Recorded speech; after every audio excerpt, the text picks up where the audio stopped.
اعوذ باللہ من الشیطان الرجیم بسم اللہ الرحمن الرحیم السلام علیکم ورحمۃ اللہ وبرکاتہ۔ نماز میں دل لگانے کا طریقہ، یہ تو بہت سے طریقے ہوتے ہیں، ویسے دیکھا جائے تو مسنون طریقے بھی ہیں، اور کچھ بزرگان دین نے اپنے تجربات سے بھی بتایا ہے کہ ہم نماز کو کیسے بہترین طریقے سے پڑھ سکتے ہیں۔ نماز میں خضوع و خشوع ہونا بہت ضروری ہے، اور خضوع و خشوع کا مطلب یہ ہے کہ پرسکون ہو کے نماز پڑھنا، بار بار اعضاء کو نہ چھیڑنا، نہ ان کو ہلانا۔ تو اس طرح سے پڑھنے کے پھر نماز کے مختلف طریقے ہوتے ہیں کہ چاہے تو آپ وہ طریقے اپنا لیں یا یہ طریقہ اپنا لیں، بس کوشش یہ ہونی چاہیے کہ ہماری نماز میں خضوع و خشوع ہونا چاہیے، کہ اللہ تعالیٰ کو یہ نماز بہت زیادہ پسند ہے۔ اس میں نمبر ایک تو یہ کوشش کرنی چاہیے کہ وضو بہترین کرنا چاہیے اور مسنون طریقے سے کرنا چاہیے۔ اس کے بعد وہ مسنون دعائیں پڑھنی چاہیے، وضو سے پہلے بھی، وضو کے بعد بھی۔ اور اس کے بعد جب نماز پڑھنے لگے تو جو بھی ہم قرات کر رہے ہیں، تسبیحات پڑھ رہے ہیں، ان کی طرف توجہ ہونی چاہیے، کہ ہم ان کے مطالب کی طرف ہم توجہ دیں کہ اس کا کیا مطلب ہے، تو اس سے بھی ہماری نماز میں خضوع و خشوع پیدا ہوتا ہے۔ اور اس کے علاوہ کچھ اور طریقے بھی بتائے گئے ہیں، جس میں ایک طریقہ یہ بھی ہے کہ جب ہم نماز شروع کریں تو زمین کو دیکھیں، جب نماز شروع کرو تو زمین کو دیکھو، یعنی جس جگہ ہم نماز پڑھ رہے ہیں نگاہیں نیچی ہونی چاہیے ہماری۔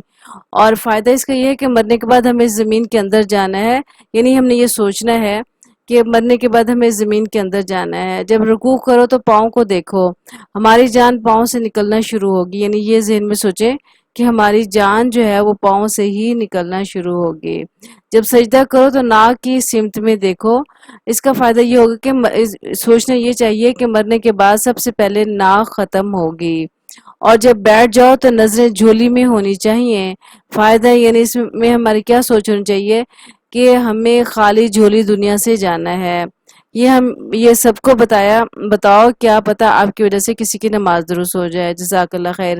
یعنی ہمیں یہ تمام باتیں جن سے نماز میں خضوع و خشوع ہوتا ہے وہ سب سے شیئر کرنی چاہیے، تاکہ سب کی نماز اچھی ہو۔ جب وہ نماز اچھی ہوگی ان کی تو اس سے ہمیں بھی ثواب ملے گا اور انہیں بھی ثواب ملے گا۔ تو نماز، کیونکہ نبی صلی اللہ علیہ وسلم نے ارشاد فرمایا کہ نماز دراصل جہاد اکبر ہے، تو صحابہ کرام نے پوچھا کہ میدان جنگ کو آپ جہاد اصغر کہہ رہے ہیں اور جہاد اکبر میں نماز کو، تو اس کی کیا وجہ ہے؟ تو آپ صلی اللہ علیہ وسلم نے فرمایا، یہ میں ایک حدیث مبارکہ کا مفہوم بیان کر رہی ہوں۔ انہوں نے کہا اصل میں جہاد میں تو ہمیں دشمن نظر آ جاتا ہے تو ہم اس کا مقابلہ کرتے ہیں، نماز کے اندر جو دشمن شیطان ہے وہ ہمیں نظر نہیں آتا، اور وہ مختلف طریقوں سے ہمارے اوپر وار کرتا ہے، اور وہ وار زیادہ تر خیالات وسواس کی وجہ سے ہوتے ہیں، جس کی وجہ سے ہم اپنی نماز بھول جاتے ہیں اور نماز میں خضوع و خشوع نہیں رہتا۔ اس لیے نماز کو صحیح کرنے کی مکمل کوشش کرتے رہنا چاہیے، کیونکہ اگر ہماری نماز درست ہو گئی تو ہمارے باقی تمام اعمال بھی انشاءاللہ درست ہو جائیں گے۔ اللہ تعالی ہمیں صحیح بہترین خضوع و خشوع کے ساتھ نماز پڑھنے کی توفیق اور سعادت نصیب فرمائے۔ السلام علیکم ورحمۃ اللہ وبرکاتہ۔